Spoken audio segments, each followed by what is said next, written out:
हे CA foundation students, बहुत सारे student एक कंटिन्यूसली क्वेश्चन कर रहे हैं कि क्या हम लोगों को ग्रेस मार्क्स मिलेंगे या नहीं मिलेंगे एग्जाम में। तो देखो, दो पॉइंट्स पे मैं बात करूंगी। सबसे पहला तो अकाउंट्स का जो क्वेश्चन नंबर 6 था, जिसको लेकर बहुत सारा कंफ्यूजन क्रिएट हो चुका है। तो इंस्टीट्यूट से कोई एक्सप्लेनेशन अभी तक नहीं है। दूसरी बात, क्वेश्चन जो था ऑलमोस्ट 10-15 मार्क्स पे वो बेस था, तो आप ये एक्सपेक्ट नहीं करके चल सकते कि इंस्टीट्यूट अब बिकॉज इंस्टीट्यूट की एरर है तो आप इंस्टीट्यूट अब आप हमको 10 से 15 मार्क एक्स्ट्रा दो। तीसरी बात देखो, बहुत सारे स्टूडेंट ने वो क्वेश्चन अटेम्प्ट भी नहीं किया होगा, तो वो तो भूल जाना कि आपको एक्स्ट्रा ग्रेस मार्क वगैरह मिलेंगे। जिन्होंने अटेम्प्ट किया है उन लोगों का गलत हुआ होगा और वॉट एवर ऐसा सिचुएशन हो सकता है। तो देखो, इंस्टीट्यूट इसके लिए शायद से ऐसा पॉसिबल है कि सब लोगों को जिन्होंने भी अटेम्प्ट किया होगा उनको 4 मार्क्स 5 मार्क्स एक्स्ट्रा दे दे। वो डिसाइडेड अभी तक कुछ भी आया नहीं, explanation is just a hypothetical situation जो मैं आपको बोल रही हूँ। दूसरी बात, बहुत सारे स्टूडेंट ऐसे होंगे जिन्होंने सही सॉल्व भी किया होगा बाय अप्लाइंग देयर लॉजिक के, हाँ ठीक है इंस्टीट्यूट से एरर हुआ होगा, अब हमें इसको ऐसे सॉल्व करना चाहिए। ऐसे भी स्टूडेंट्स हो सकते हैं। तो आप ये समझो कि आपका सॉल्व हुआ नहीं हुआ ठीक है, बट ऐसे भी तो स्टूडेंट हो सकते हैं जिन्होंने सॉल्व सही किया था। तो आपको ये समझना होगा कि इंस्टीट्यूट बहुत सारे पॉसिबिलिटीज को पूरा एक्सट्रैक्ट करेगा। जब वो चेकिंग वगैरह होगा उसके बाद ही इस पे एक्सप्लेनेशन आएगा, तब मैं आपको बता दूंगी जब भी एक्सप्लेनेशन इंस्टीट्यूट दे देगा। दूसरा, अब बहुत सारे स्टूडेंट्स का ये क्वेश्चन है कि मैम हमको 38 मिल सकते हैं, हमें 36 मिलेंगे, हमारा एग्रीगेट भी बन जाएगा, तो क्या अब हमको ग्रेस मार्क मिलेगा या नहीं मिलेगा।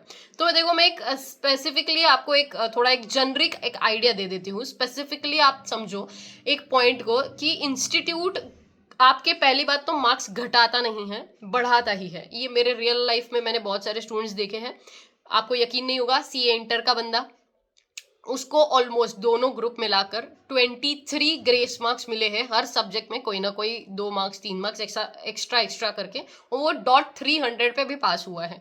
तो ग्रेस मार्क का जो फंडा है ना, वो इंस्टीट्यूट ने ऐसा बोला है, इवन इंस्टीट्यूट के प्रेसिडेंट ने ही बताया ये बात, दैट ऐसा सिचुएशन है जहाँ पे आपका जो टोटल जो है वो अज्यूम करो कि 197 196 पे आकर आप अटक चुके हो एग्रीगेट में, और बहुत सारे बाकी सारे सब्जेक्ट में आप पास हो, तो पॉसिबल है कि इंस्टीट्यूट आपको ग्रेस मार्क दे।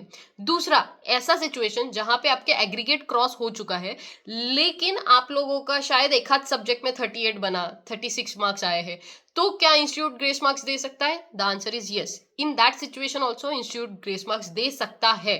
तीसरा सिचुएशन जो रियल लाइफ में मेरे सिस्टर के साथ हुआ था, 36-38 मार्क्स दो सब्जेक्ट में थे, एग्रीगेट में भी उसके 3 मार्क्स कम बन रहे थे। सारे सिचुएशंस में उन्होंने 38-36 को 40-40 लाया, एग्रीगेट भी उसका निकल गया। क्या ऐसे सिचुएशन में ग्रेस मार्क्स हो सकता है? यस।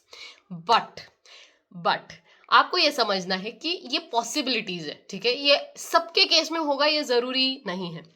ये आप एक्सपेक्टेशंस मत रखना कि इंस्टीट्यूट आपको ग्रेस मार्क देकर पास कराएगा।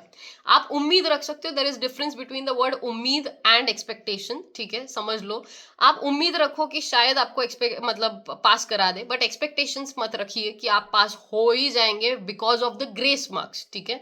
तो ये एक सब्जेक्ट स्पेसिफिक या जेनरिक एग्जाम्शन देने का उनका एक क्राइटेरिया है। दूसरा, उनका पासिंग परसेंटेज उनको मैनेज करना है, उस हिसाब से आपके ग्रेस मार्क्स बढ़ेंगे। तो इसका कोई एग्जैक्ट फंडा नहीं है कि आपको ग्रेस मार्क्स मिलेंगे या नहीं मिलेंगे। इट्स डिपेंड कि यार क्या इंस्टीट्यूट की स्ट्रैटेजी है इस बार की पासिंग की, और दूसरा आप लोगों का नसीब कितना अच्छा है। तो बाकी सब भगवान भरोसे होगा। अब इसके बाद का अब आपके हाथ में कुछ भी नहीं है। तो ये ग्रेस मार्क को लेकर अब आप लोग सोचना या एंजाइटी लेकर आना बंद करो। आप अब जो टाइम है, देखो 10-15 दिन जो भी आपको टाइम पास करना है, फुल ऑन टाइम पास करो, आलसी बनो, मैं तो बोल रही हूँ। बिंदास कुछ भी मत करो, घूमने जाओ, पड़े रहो, जितना तुमको यूट्यूब वीडियोस, शॉर्ट्स, रील्स, जो भी टाइम पास करना है सब करो। 10-15 दिन वो करो। उसके बाद 3 कैटेगरी के स्टूडेंट जाएंगे। एक वो होंगे जो उनको पता है कि हम श्योर शॉट पास होने वाले हैं, they can start with their inter preparation after 10 days. जो श्योर शॉट जिनको पता है कि हम फेल ही होने वाले हैं, वो लोग पढ़ाई स्टार्ट कर दे इमीडिएट बेसिस पे, एंड थोड़ा सा उन्होंने फोकस करना चाहिए एक्स्ट्रा कुछ स्किल्स वगैरह एक्वायर करने के लिए। और जिनको ऐसा है कि हमें पता नहीं है, हम पास भी हो सकते हैं फेल भी हो सकते हैं, जो कि मैक्सिमम जनता होगी, 60-70% जनता यही होगी, तो उन लोगों को मैं बता दूं, आप लोग के पास देखो 2 ऑप्शंस है।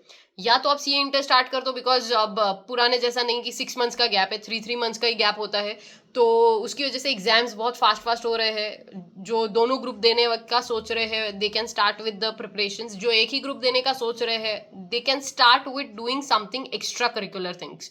मतलब क्या है कि आप एक तो नेटवर्किंग बनाओ, कनेक्ट बनाओ, जहां पर भी आप लोगों को ऐसा सोशलाइज करने का मौका मिले, नए ग्रुप, बट सोशलाइज मतलब पार्टी वाला सोशलाइज ग्रुप नहीं बात कर रही हूँ मैं ऐसे ग्रुप्स की बात कर रही हूँ जहाँ पे कोई बिजनेस डिस्कशंस हो रहे हैं, या कोई टॉपिक पे डिबेट डिस्कशंस हो रहे हैं, ऐसी सारी चीजें करो।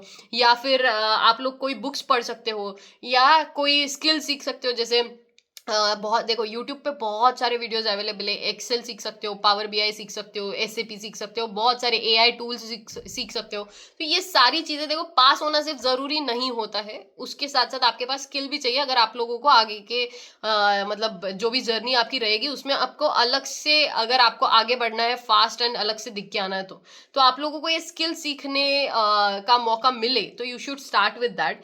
कम्युनिकेशन को अच्छा कीजिए, एंड यही सारी चीजें आपको हेल्प करेगी। तो आप लोगों को, अब आप किस कैटेगरी के हो उस कैटेगरी के हिसाब से देख के आप लोगों को डिसाइड करना है कि अब 10 दिन के बाद आप क्या क्या चीजें करेंगे।